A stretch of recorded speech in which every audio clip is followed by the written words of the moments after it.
Hello my anxious parents and welcome back. Today we're going to be going over Angelina Jolie's parenting methods, what she's doing wrong, what she's doing right in my personal opinion, and we're just going to compare them with my parenting methods.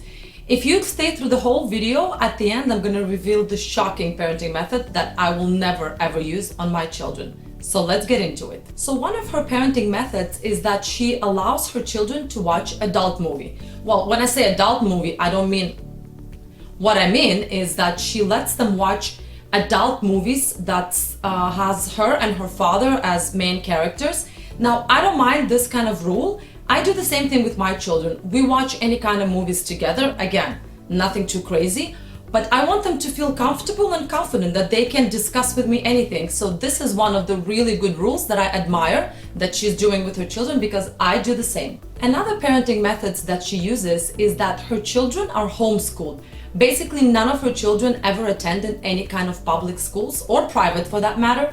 I'm the opposite on that end. My children do go to school. I believe in the schooling system, and at least until the grade 12, I do believe that children need to be taught the basics. Angelina Jolie thinks that her children should only study what they want, what they like, and what they're interested in. So basically, they don't have a particular schedule. She doesn't have full-time teachers that just come every day and teach her children. Whenever they show some kind of interest in any kind of topic, she would just make sure that they get proper instructor or proper tutor for that. One of the other things that she does is that she is selling baby pictures of her children for millions of dollars. The plus side of it is that she donates all of the money to charities. Now, we know that her and Brad are extremely generous when it comes to charitable organizations. I don't mind this kind of rule. If I would be able to donate and make money just by selling one picture of my baby, I wouldn't mind. That's not a big deal. So I do kind of agree with that approach from her side. So one of the house rules that she has is that children are not allowed to have any kind of alcohol, no matter the age. Now, when Angelina Jolie and Brad Pitt divorced, he admitted that one of the main reasons was because he was abusing alcohol.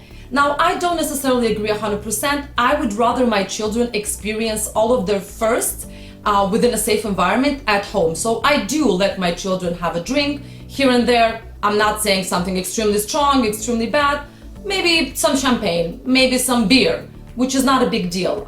So I don't necessarily agree with her approach to alcohol. So I don't necessarily agree that you shouldn't let your children drink in your house. My parents let me drink, not a problem, and I'm letting my children drink as long as I see, as long as I can monitor, as long as I know that they're drinking quality alcohol, that they're gonna wake up in their own beds, that I can give them a pill in the morning and a bottle of water. So if they do want to experience something that I'm not quite comfortable with, I would rather them doing in the privacy and in the comfort of their own home. One of the other rules that Angelina has is that she doesn't cry in front of her children. She doesn't allow herself to actually have like a cry out, like bawling out. She would take a shower for that, and she would do it in the privacy of her own room. Now, I agree with that kind of approach to a certain degree. I do believe that you can show some vulnerability to your children. They need to understand that you are a human being, that you are struggling, you're going through certain things.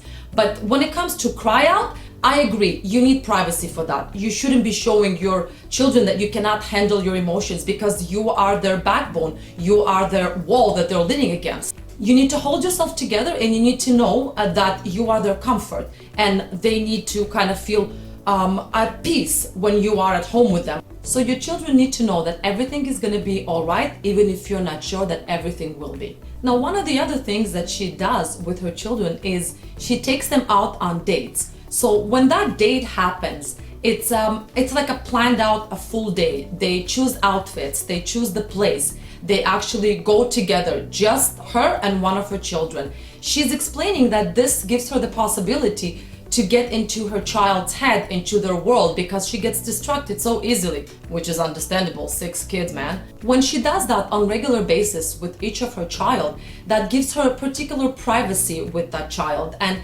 appreciations from their end that my mother is actually finding the time and the effort to know about me, about what's going on in my life and in my day. So I agree with that 100%.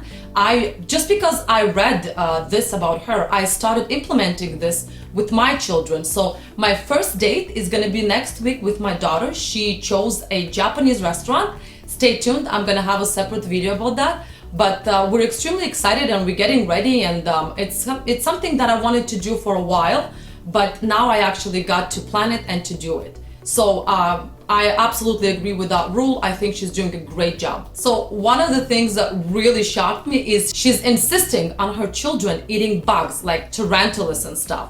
Now, I don't care who your mother is, but I'm not doing that, even if they're paying me. But apparently the kids are enjoying it. They're learning how to cook. They were eating spiders and tarantulas, so she would like give them instructions how they need to bite off the little legs. Ouch, I just cringe at the thought of it. But whatever works for them. I don't do that with my children. I'm never gonna force them to eat anything on whatever they choose, but whatever works for them as a family, I guess. Okay, so for those of you who followed up until now, here is the one parenting rule that I disagree on 100%. So listen carefully. Her children don't do house chores. Nothing. No cleaning the room, no cleaning after themselves, never mind cleaning the whole house. They are allowed to do whatever. So any kind of nanny that worked in their household after, obviously, that she was fired or she was let go, they would give interviews, and each and one of them stated that that household is a mess. Now, I understand that she has the money and she has the opportunity to actually do that and not impose those kind of chores on her children. Us, mere mortals, we cannot do that. So my children are gonna clean the house, clean the room, clean the surroundings. First of all, it gives them the opportunity to learn how to be kind of self-sufficient and independent, how to know how it works, how functions. You cannot just live under your mother's wing and not know how anything goes around. You need to know how to take out the garbage. It doesn't matter if you're a boy or a girl in the family. So I truly disagree with that kind of rule, and I believe that any kind of child, any kind of teenager should know how to take care of themselves and how to have a clean surrounding. That coming from someone who has ADHD and cannot stand a messy house. So I would never be able to do that. But I guess to each their own. So if you followed along, please do subscribe, give me a thumbs up if you enjoy my channel. And in my next video, I'm going to be talking about productivity in a busy household, how I stay productive when my toddlers are around. I'll see you soon.